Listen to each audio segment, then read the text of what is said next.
Okay, Mr. Clark, do you understand that those are the facts you're pleading guilty to? Yes. Right, and again, no one forced you or coerced you into entering this plea, correct, sir? Yes.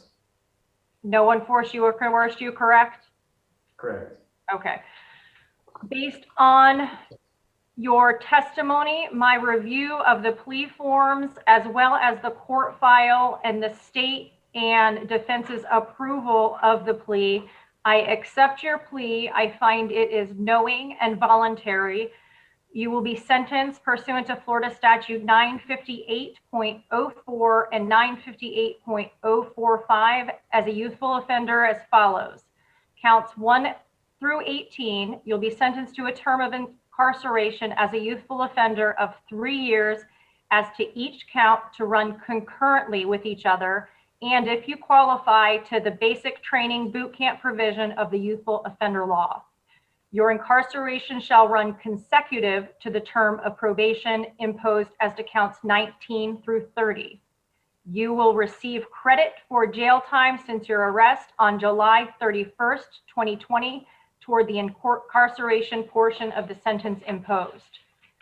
As to counts 19 through 30, I sentence you to a term of 3 years probation on each count to run concurrent with each other, but consecutive to the term of incarceration on counts 1 through 18. You understand, if you are found to have substantively violated your probation, you will be subject to the mandatory minimum term of incarceration of 10 years, correct? Yes. Okay, and that's just the minimum, but your sentence could be much more if you violate the terms. You understand that, correct? Yes.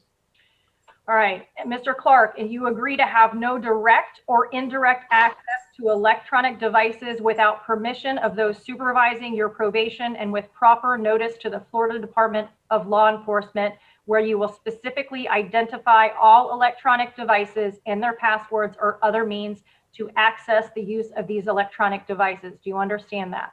Yes. Do you also agree to provide unlimited access to each and all electronic devices to those supervising your probation, and also provide unlimited access of your electronic devices to the Florida Department of Law Enforcement?